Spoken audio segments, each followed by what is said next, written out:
রাজধানীর Uttara milestone school and কলেজে বিমান দুর্ঘটনায় লক্ষ্মীপুরের নিহত শিক্ষার্থী শায়ান ইউসুফের কবর জিয়ারত ও শ্রদ্ধা জানিয়েছেন বিমান বাহিনী প্রধানের একটি প্রতিনিধি দল। পরে নিহতের পরিবারের সদস্যদের সমবেদনা জানান তারা। মঙ্গলবার দুপুরে বাংলাদেশ বিমান বাহিনীর চট্টগ্রাম জহুরুল হক ঘাটির উইং কমান্ডার মোহাম্মদ রেজাউল হকের নেতৃত্বে প্রতিনিধি দলটি নিহত শায়ানের গ্রামের বাড়ি লক্ষ্মীপুর সদর উপজেলার বশিকপুর ইউনিয়নের বশিকপুর গ্রামে আসেন। এ সময় তারা নিহত শায়ানের কবরে গার্ড অব অনার প্রদান করেন ও পুষ্পস্তবক অর্পণ করেন।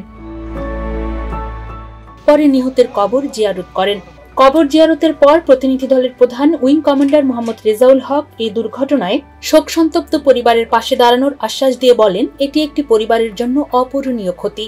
এ ঘটনায় যারা নিহত হয়েছে তাদের রুহের মাগফিরাত এবং আহতদের দ্রুত সুস্থতার দোয়া প্রার্থনা করছে। সাংবাদিকদের এক প্রশ্নের জবাবে তিনি জানান, পুরো ঘটনাটি তদন্তের জন্য কমিটি গঠন করা হয়েছে। তদন্ত শেষ না হওয়া পর্যন্ত কিছু বলা যাচ্ছে না। বিমান বাহিনীতে একটা তদন্ত টিম গঠন করা হয়েছে, তদন্ত চলতেছে এবং আপনারা দেখবেন যে গতকালকেও সরকার থেকে একটা তদন্ত কমিটি গঠন করা হয়েছে এবং আমরা তদন্তের পরে আমরা পুরোপুরি বলতে পারবো যে আসলে এটা মানে কি হবে। এটা পুরোপুরি তদন্ত শেষ না হলে এটা আমরা আসলে কিছু বলতে পারছি না এখনো। নিহত শায়ানের বাবা AFM ইউসুফ বলেন, সরকারকে আমার কিছু বলার নেই। এমন দুর্ঘটনা যেন কারো জীবনে না আসে।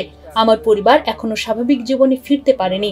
আমরা যেন স্বাভাবিক জীবনে ফিরতে পারি, সকলের কাছে এ দোয়াই কামনা করি। আমাদের এখন স্বাভাবিক লাইফে ফিরে আসাটাই হচ্ছে আমাদের কাছে মূল চ্যালেঞ্জ। আপনারা সবাই আমাদের জন্য দোয়া করবেন, আমরা যেন একটু মেন্টালি স্বাভাবিক লাইফে ফিরে আসতে পারি। এর থেকে আর বেশি বলার কিছু নেই। আমরা আসলে এত বেশি ব্রেক করার মতো আমাদের কোনো ল্যাঙ্গুয়েজ নেই। গত 21 তারিখ দুপুরে উত্তরার মাইলস্টোন স্কুল অ্যান্ড কলেজে বিমান দুর্ঘটনায় লক্ষ্মীপুরের 2 শিক্ষার্থীর মৃত্যু হয়। এর মধ্যে সেদিন রাত 3:30টার দিকে জাতীয় বার্ন ও প্লাস্টিক সার্জারি ইনস্টিটিউটে চিকিৎসাধীন অবস্থায় মারা যান শায়ান। বলবো এটা আমরা তো সবাই আসলে শোকাহত, এলাকার আমাদের বাড়ির এবং আশপাশে যারা আছে সবাই তো আমরা শোকাহত।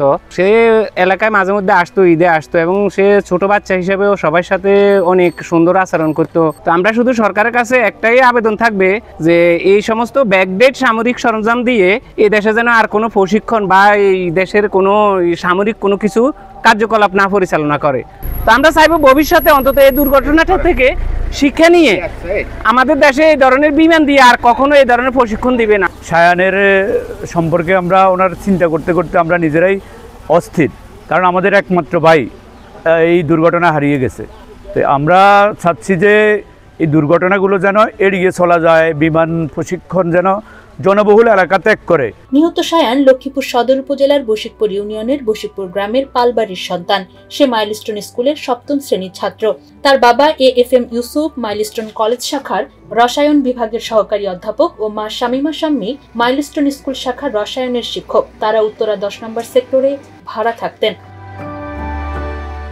অপরদিকে একই ঘটনায় সদর উপজেলার পার্বতীনগর ইউনিয়ন সোনাপুর গ্রামের রহিমবক্স হাজিবাড়ির আব্দুস সামাদের ছেলে আফনান ফায়াজও মারা যান। তাকে সকালে ঢাকায় দাফন করা হয়েছে বলে পরিবার সূত্রে জানা গেছে।